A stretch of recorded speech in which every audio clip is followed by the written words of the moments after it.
Hi friends, കാലത്തെ എണീറ്റപ്പോഴാണ് ഞാൻ ബിജേഷേട്ടൻ്റെ പിറന്നാളാന്ന് അറിഞ്ഞത്. അപ്പം ഞാൻ വേഗം മീൻ കറി വെക്കാമെന്നാണ് വിചാരിച്ചിട്ടുണ്ടായിരുന്നത്. തലേദിവസം മീൻ വാങ്ങിച്ചു കൊണ്ടുവന്ന് ഫ്രിഡ്ജിൽ വെച്ചിട്ടുണ്ടായിരുന്നു. അപ്പോൾ ഞാൻ എന്ത് കറി വെക്കുമെന്ന് വിചാരിച്ചു. കോവക്കായ തലേദിവസം തന്നെ അരിഞ്ഞ് വെച്ചിട്ടുണ്ടായിരുന്നു. അപ്പോൾ ഒരു ചെറിയൊരു കഷ്ണം മത്തങ്ങ ഇരിക്കുന്നുണ്ടായിരുന്നു, 2 തക്കാളി ഇരിക്കുന്നുണ്ടായിരുന്നു. അപ്പോൾ മത്തങ്ങയും പയറും കൂടിയിട്ട് എലിശ്ശേരി വെക്കാം, പിന്നെ ഒരു ചെറിയൊരു സാമ്പാറും വെക്കാം. പിന്നെ കോവക്കായ തലേദിവസം തന്നെ അരിഞ്ഞ് വെച്ചിട്ടുണ്ടായിരുന്നില്ല, അതുകൊണ്ട് ഒരു ഉപ്പേരി ഉണ്ടാക്കാമെന്ന് വിചാരിച്ചിട്ട് വേഗം ഞാൻ മത്തങ്ങയൊക്കെ നുറുക്കിയെടുത്തു. ഒരു പകുതി മത്തങ്ങ ഞാൻ മറ്റേ പയറും മത്തങ്ങയിലേക്ക് എടുത്തുള്ളൂ, ഒരു കഷ്ണം മത്തങ്ങ സാമ്പാറിലേക്കും എടുക്കാമെന്ന് വിചാരിച്ചു. അപ്പോൾ അങ്ങനെ വേഗം ഞാൻ മത്തങ്ങയുടെ തൊലിയൊക്കെ ചെത്തിയെടുത്തു. പിന്നെ 2 വെണ്ടക്കായ ഇരിക്കുന്നുണ്ടായിരുന്നു, മുരിങ്ങക്കായ ഉണ്ടായിരുന്നില്ല. അപ്പോൾ വെണ്ടക്കായും പിന്നെ മത്തങ്ങയും തക്കാളിയൊക്കെ ഇട്ടിട്ട് പരിപ്പൊക്കെ ഇട്ടിട്ട് ചെറിയ ഒരു സാമ്പാറും ഉണ്ടാക്കാമെന്ന് വിചാരിച്ചു. അപ്പോൾ അങ്ങനെ വേഗം മത്തങ്ങയൊക്കെ നുറുക്കിയെടുത്തു. പിന്നെ ചെനച്ചിട്ടുള്ള ഒരു കഷ്ണം വാവച്ചി നാൾ പൊട്ടിച്ചതായിരുന്നു കൊപ്പക്കായ, അതിൻ്റെ ഒരു കഷ്ണം ഉണ്ടായിരുന്നു ഫ്രിഡ്ജിൽ.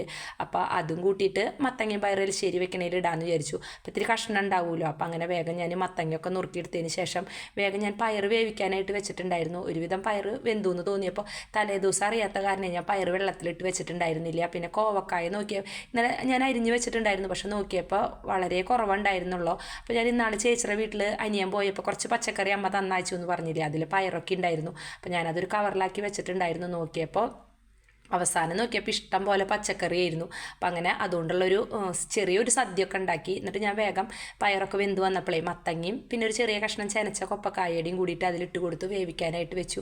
കുറച്ച് മുളക് പൊടിയും മഞ്ഞപ്പൊടിയും കൂടി ഞാൻ ഇട്ട് കൊടുത്തു. എന്നിട്ട് ഞാൻ വേഗം ഉപ്പേരി ഉണ്ടാക്കാനായിട്ട് നോക്കുകയാണ്. അപ്പോൾ കോവക്കായ പച്ചമുളക് ഇട്ടിട്ട് ഉണ്ടാക്കാമെന്നാണ് വിചാരിച്ചത്. അപ്പോൾ നോക്കിയപ്പോൾ സബോള ഉണ്ടായിരുന്നില്ല. അപ്പോൾ ഞാൻ ചുമന്നുള്ളിയും വെളുത്തുള്ളിയൊക്കെ മൂപ്പിച്ചെടുത്തിട്ട് അത് വെറുതെ ഇങ്ങനെ മുളകും പൊടി ഇട്ടിട്ടേ ഉപ്പേരി പോലെ ഉണ്ടാക്കാമെന്ന് വിചാരിച്ചു.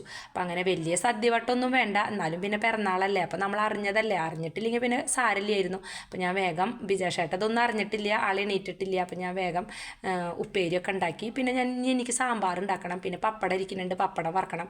പായസം ഒന്നും ഉണ്ടാക്കണില്ല, വൈകിട്ട് പറ്റിങ്ങ പായസം ഉണ്ടാക്കി കൊടുക്കണം എന്ന് വിചാരിച്ചിട്ടുണ്ട്. അപ്പോൾ അങ്ങനെ വേഗം ഞാൻ ഉപ്പേരിയൊക്കെ ആയി വന്നപ്പോൾ അതൊന്ന് അടച്ചിട്ട് ചെറുതിയിൽ വെച്ചു.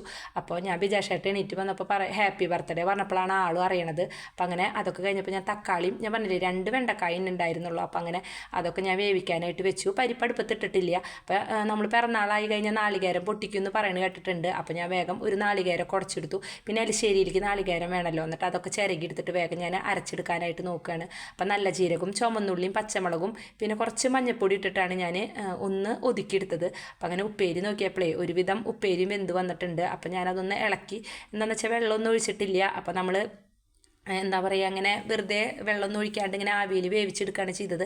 പിള്ള പയറും ബീൻസൊക്കെ ഞാൻ അതിലിട്ട് കൊടുത്തിട്ടുണ്ടായിരുന്നു. എന്നിട്ട് ഞാൻ മത്തങ്ങയും പയറൊക്കെ തുറന്ന് നോക്കിയപ്പോഴേ നന്നായി വെന്ത് പാകമായി വന്നിട്ടുണ്ട്. അപ്പം അങ്ങനെ എലിശ്ശേരി ആയി, പിന്നെ ഉപ്പേരി ആയിട്ടുണ്ട്. ചോറും വെന്ത് വന്നപ്പോൾ ഞാനത് വറുത്ത് വെച്ചു. അപ്പം അങ്ങനെ എലിശ്ശേരിയിലേക്കുള്ള അരപ്പൊക്കെ ഞാൻ ചേർത്തു. അപ്പം അങ്ങനെ എലിശ്ശേരിയൊക്കെ ആയി, ഇനി അതിൽ മിളകിടണം. അപ്പം ഞാൻ കുറച്ച് നാളികേരം മാറ്റി വെച്ചു, എന്താണെന്ന് വെച്ചാൽ വറുത്തിട്ടിടാനേ, നാളികേരം വറുത്തിടുമല്ലോ എലിശ്ശേരിയിലേക്ക്. അപ്പം അങ്ങനെ ഞാനത് വേഗം ഒരു പാത്രത്തിലേക്ക് പകർത്തി. എന്താണെന്ന് വെച്ചാൽ നമുക്ക് സാമ്പാറിന് പരിപ്പ് വേവിക്കാനായിട്ട് കുക്കർ വേണമല്ലോ. അപ്പം അങ്ങനെ ഒരു കുക്കർ തന്നെയുള്ളൂ. പിന്നെ വേറൊരു കുക്കറുണ്ട്, പക്ഷെ അതിൻ്റെ വാഷർ കേടായ കാരണം പിന്നെ ഞാൻ 2-3 കുക്കറൊന്നും എടുക്കണ്ട, ഇതിൽ തന്നെ ചെയ്യാമല്ലോ എന്ന് വിചാരിച്ചു. എന്നിട്ട് ഞാൻ വേഗം പരിപ്പും പിന്നെ ഉള്ള കഷ്ണങ്ങളും കുറച്ച് കായത്തിൻ്റെ പൊടി ഇട്ടിട്ട് പരിപ്പ് വേവിക്കാനായിട്ട് വെച്ചു. എന്നിട്ട് ഞാൻ വേഗം എലിശ്ശേരിയിൽ വറുത്തിടാനായിട്ട് നോക്കുകയാണ്. അപ്പോൾ കടുകിട്ടതിന് ശേഷം അതിൽ വറ്റൽമുളകും പിന്നെ ഞാൻ വേപ്പിലയും ഇട്ട് കൊടുത്തു. വേപ്പില ഇട്ട് കൊടുത്തതിന് ശേഷം പിന്നെ ഞാൻ നാളികേരം ചിരകിയത് കുറച്ച് മാറ്റി വെച്ചിട്ടുണ്ടായിരുന്നു. അപ്പം അങ്ങനെ ആ നാളികേരം ഇട്ട് കൊടുത്തിട്ട് നന്നായിട്ടത് മൂപ്പിച്ചെടുത്തു. ഞാനിങ്ങനെ എലിശ്ശേരി ഒന്നും വെക്കാറില്ല, എന്താണെന്ന് വെച്ചാൽ ഇവിടെ ബിജേഷേട്ടനും വാവച്ചിക്കും ഇഷ്ടമില്ല, എനിക്ക് മണിക്കൂട്ടനും ഇഷ്ടമാണ്. അപ്പോൾ അമ്മ വെക്കുമ്പോഴൊക്കെ എനിക്ക് തന്നയക്കാറുണ്ട്. അത് കാരണം ഞാൻ ഇവിടെ വെക്കലൊക്കെ കുറവാണ്. പക്ഷേ ഇന്ന് വേറെ കഷ്ണങ്ങളൊന്നും ഇല്ലല്ലോ. പിന്നെ ഇന്നലെ എനിക്ക് ഓർമ്മയുണ്ടായിരുന്നില്ല, പക്ഷേ പിറന്നാളാന്ന് അറിയായിരുന്നു, പക്ഷേ പെട്ടെന്ന് ഞാൻ മറന്നുപോയി. അത് കാരണം പിന്നെ ഇങ്ങനെ ഒരു തട്ടിക്കൂട്ട് സദ്യ ഉണ്ടാക്കാമെന്ന് വിചാരിച്ചു. അപ്പോൾ അങ്ങനെ നാളികേരമൊക്കെ വറുത്ത് വന്നപ്പോൾ ഞാനത് എലിശ്ശേരിയിൽ ഇട്ട് കൊടുത്തു. അപ്പോൾ അങ്ങനെ എലിശ്ശേരിയൊക്കെ ആയി വന്നിട്ടുണ്ട്. ഇനി എനിക്ക് ഉപ്പേരിയും വെന്ത് വന്നിട്ടുണ്ട്, അത് ഞാൻ ഇറക്കി വെച്ചിട്ടുണ്ട്. അപ്പോഴേക്കും ബിജേഷേട്ടൻ കുളിച്ച് അമ്പലത്തിലൊക്കെ പോയിട്ടുണ്ട്, വന്നിട്ടില്ല. അപ്പോൾ ഒരു ഇലയൊക്കെ മുറിച്ച് തന്നിട്ടാണ് ആൾ പോയത്. ഇലയിൽ ചോറ്, അപ്പോൾ എന്നോട് പറഞ്ഞു ഇലയിലൊന്നും വേണ്ട, ഞാൻ കിണ്ണത്തിൽ മതി എന്ന് പറഞ്ഞു. പിന്നെ ഇന്ന് ബ്രേക്ക്ഫാസ്റ്റായിട്ട് ഒന്നും ഉണ്ടാക്കിയില്ല. ഞാൻ ഗോതമ്പ് ഉപ്പുമാവ് ഉണ്ടാക്കാമെന്നാണ് വിചാരിച്ചിട്ടുണ്ടായിരുന്നത് തലേദിവസം. പിന്നെ ഞാൻ വിചാരിച്ചു പിറന്നാളല്ലേ, അപ്പോൾ വിളക്കൊക്കെ കത്തിച്ച് വെച്ചിട്ട് സദ്യ കൊടുക്കാമെന്ന് വിചാരിച്ചു. അപ്പോൾ അങ്ങനെ സാമ്പാറുമായി വന്നപ്പോൾ ഞാൻ അതിൽ മുളക് പൊടി മല്ലിപ്പൊടിയും സാമ്പാർ പൊടിയൊക്കെ ഇട്ടിട്ട് കുറച്ച് പുളിയൊക്കെ പിഴിഞ്ഞൊഴിച്ചു. അപ്പം അങ്ങനെ സാമ്പാറും വറുത്തരയ്ക്കാത്ത വെറുതെ പൊടിയിട്ടൊരു സാമ്പാറുമായി വന്നിട്ടുണ്ട്. അപ്പോൾ ഞാനതും ഒരു പാത്രത്തിലേക്ക് ഒഴിച്ചു വെച്ചു. അപ്പോൾ കയ്യോടെ തന്നെ നമുക്ക് പാത്രങ്ങളൊക്കെ കഴുകി വെക്കാമല്ലോ. അപ്പോൾ അങ്ങനെ സാമ്പാറായി വന്നിട്ടുണ്ട്. അപ്പോൾ ഇനി പപ്പടം വറുത്തെടുക്കണം. അപ്പോൾ ഞാൻ സാമ്പാറിലേക്കും വറുത്തിടാനായിട്ട് നോക്കുകയാണ്. അപ്പോൾ അങ്ങനെ കടുകും വറ്റൽമുളകും.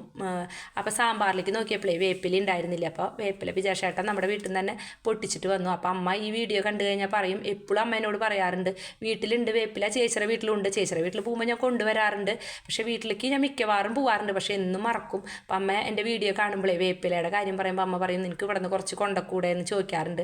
അപ്പം അങ്ങനെ ഇനി പോകുമ്പോൾ വരണം. അപ്പം അങ്ങനെ സാമ്പാറും ഞാൻ വറുത്തിട്ടു. അപ്പം അങ്ങനെ അത് ഉപ്പേരിയും സാമ്പാറും എലിശ്ശേരിയായി വന്നിട്ടുണ്ട്. ഇനി എനിക്ക് പപ്പടം വറുത്തെടുക്കണം. അപ്പം ഞാൻ പപ്പടം വറുത്തെടുക്കാനായിട്ട് നോക്കുകയാണ്. അപ്പം മണിക്കുട്ടൻ ട്യൂഷന് പോയി. മണിക്കുട്ടൻ ട്യൂഷന് പോണേക്കാൾ മുമ്പ് അച്ഛൻ്റെ പിറന്നാളാന്ന് ഞാൻ പറഞ്ഞു. എന്താണെന്ന് വെച്ചാൽ എണീറ്റ പക്ഷേ ഞാൻ ആദ്യം എണീറ്റിട്ട് പിന്നെ അവനെ വിളിച്ചപ്പോൾ ഞാൻ പറഞ്ഞു, മണിക്കുട്ട അന്ന് അച്ഛൻ്റെ പിറന്നാളാന്ന് പറഞ്ഞു. അപ്പോൾ പറഞ്ഞു, ഞാൻ അച്ഛനോട് വന്നിട്ട് ഹാപ്പി ബർത്ത്ഡേ ഒക്കെ പറയാമെന്ന് പറഞ്ഞിട്ടാണ് ആൾ പോയത്. പക്ഷേ ആൾ വരുമ്പോഴേക്കും അച്ഛൻ പോയി.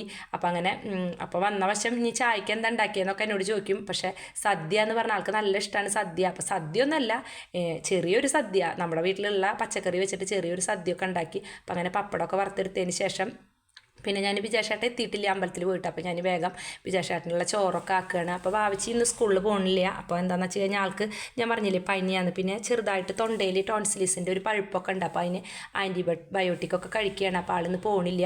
അപ്പോൾ ഞാൻ വേഗം ചോറൊക്കെ ആക്കി. അപ്പോൾ ഞാൻ പോണ വഴിക്ക് അവളെന്നെ വീട്ടിലാക്കിയിട്ടാണ് പോകുക. എന്താണെന്ന് വെച്ചാൽ ഇവിടെ ആരും ഇല്ലല്ലോ, അപ്പോൾ തന്നെ ഇരുത്തണ്ടല്ലോ എന്ന് വിചാരിച്ചിട്ട്. അപ്പോൾ അങ്ങനെ വേഗം ചോറൊക്കെ ആക്കിയതിന് ശേഷം അപ്പോൾ എന്നോട് വിജയശേട്ടൻ വന്നു. അപ്പോൾ എന്നോട് പറഞ്ഞു, ഇത്ര ചോറ് വേണ്ടാന്ന് പറഞ്ഞപ്പോൾ ഞാൻ അതിന് കുറച്ച് ചോറ് അങ്ങോട്ട് തന്നെ ഇട്ടു. എന്നിട്ട് ഞാൻ വേഗം ആ ചോറിൽ ഉപ്പേരിയൊക്കെ ഇട്ടു കൊടുത്തു. അപ്പോൾ എന്നോട് പറഞ്ഞു, എലിശ്ശേരി എനിക്ക് വേണ്ടാന്ന്. അപ്പം അങ്ങനെ അലിയൊക്കെ ഇട്ടിട്ട് ചോറ് കൊടുത്തു. അപ്പോൾ എൻ്റെ വീഡിയോ കാണാത്തവരൊക്കെ കാണണം, സബ്സ്ക്രൈബ് ചെയ്യണം, സപ്പോർട്ട് വേണം, കമൻറ്റ് ഇടണം, ലൈക്ക് ഇടണം. ചെറിയൊരു സദ്യ അങ്ങനെ കൊടുത്തു. അപ്പം അങ്ങനെ വിളക്കത്ത് ചോറൊക്കെ കൊടുത്തു. അപ്പം അങ്ങനെ ഞാൻ ഇപ്പോഴും പറയണ പോലെ തന്നെ എല്ലാവരും എൻ്റെ വീഡിയോ കാണണം, സബ്സ്ക്രൈബ് ചെയ്യണം, സപ്പോർട്ട് വേണം, കമൻറ്റ് ഇടണം, ലൈക്ക് ഇടണം. നല്ല നല്ല വീഡിയോകളായിട്ട് വരാട്ടാ.